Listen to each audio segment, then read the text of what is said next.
News चैनलों और आजकल की मीडिया में किस तरह से आधी अधूरी सूचना ऐसी खबर में बदल जाती है जिसका तथ्यों से कोई संबंध नहीं होता है। उसमें बड़े बड़े पत्रकार, विपक्ष की प्रतिक्रियाएं, सांसदों की प्रतिक्रियाएं और सत्ता के संवैधानिक पदों पर बैठे लोग भी कूद पड़ते हैं। असम से ऐसी एक घटना हुई जो तमाम टेलीविजन चैनलों पर घटी, हमारे चैनल पर भी घटी, इसका हमें अफसोस है।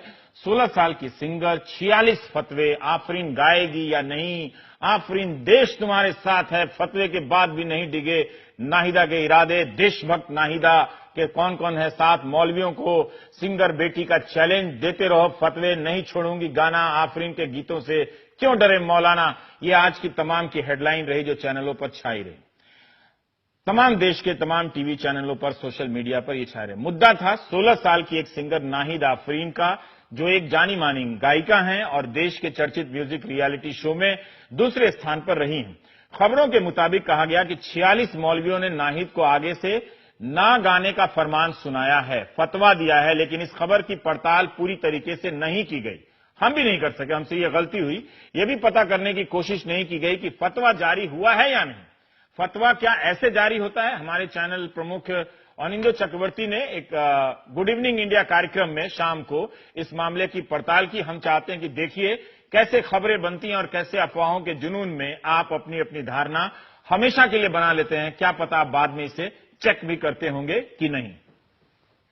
और जैसे कि आज सुबह से आप जानते हैं कि असम में कैसे एक बिल्कुल यंग 16 साल की सिंगर है, ये परफॉर्म करने वाली थी, इंडियन आइडल में नंबर 2 आई हैं और इनके खिलाफ बताया जा रहा था सुबह से कि फतवा जारी हुआ है और इनको खतरा है। 46 मौलाना ने मिलकर फतवा जारी किया है।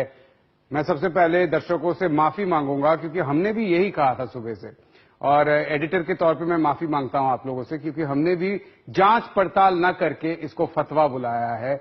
मैं जरा आपको दिखाता हूं कि असली चीज क्या है। सबसे पहले 2 लीफलेट डाले गए हैं और ये लिखा हुआ है बिरादर मिल्लत पर को एक गुहारी। मुझे हमारे कॉलीग संदीप फूकन जो कि हम यहाँ पढ़ पाते हैं, उन्होंने पढ़ के ट्रांसलेट किया है। गुहारी मतलब अपील है। और एक के बाद एक हम आपको दिखाते हैं ट्रांसलेट करके। ये अहमिया भाषा में लिखा गया है, कहीं पर फतवा शब्द नहीं है, कहीं पर जो सिंगर है इनका नाम नहीं है।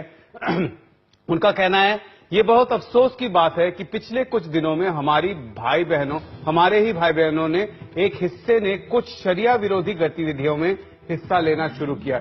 याद रखिए, शरिया विरोधी गतिविधियां, गाना। हम उदास हैं मगर लोगों से ये अपील करने को मजबूर हैं।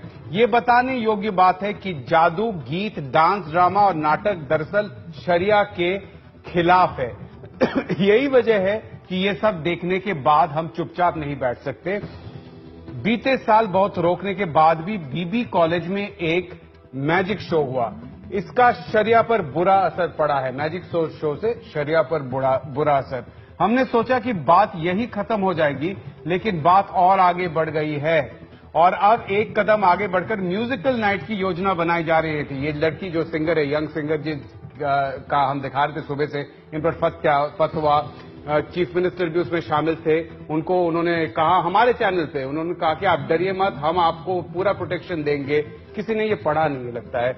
नाइट की योजना बनाई जा रही है। ये देखने की बात है कि जहां ये कार्यक्रम होना है उसके पास मस्जिद, मदरसा, एक कब्रिस्तान और एक ईदगाह है।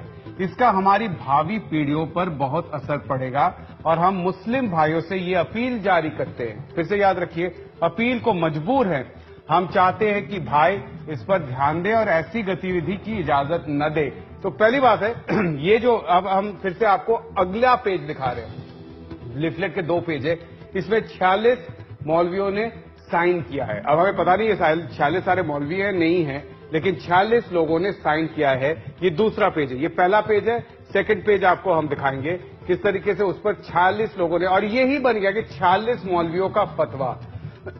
और ये भी बताया जा रहा था कि उन्होंने आईएस के खिलाफ गाना गाया तो इसीलिए उन पर फतवा। ये देखिए कितने नाम है इधर, सबके नाम आपको दिखेंगे एक के बाद एक। यहां पर 46 लोग।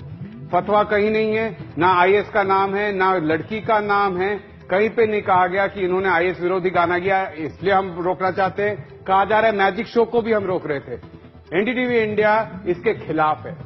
गाना मैजिक वगैरह के खिलाफ फतवा जारी करना और लोगों को बोलना कि आप मत देखिए, इसके हम खिलाफ हैं और हर वक्त रहेंगे, क्योंकि ये हमारे चैनल की उसूलों के खिलाफ जाता है। लेकिन मैं ये कहना चाहता हूं कि मैं माफी मांग रहा हूं दर्शकों से, बाबा आप भी हमारे सीनियर एडिटर हैं, कि हमने भी इसकी जांच पड़ताल नहीं की और हमने भी ऐसे दिखा दिया कि कोई फतवा जारी हुआ है, लड़की को मार दिया जाएगा, शायद जान का खतरा है इस लड़की को, कि 46 मौलवी आकर उन्होंने फतवा जारी किया है। लड़की का नाम नहीं है इस फतवे में।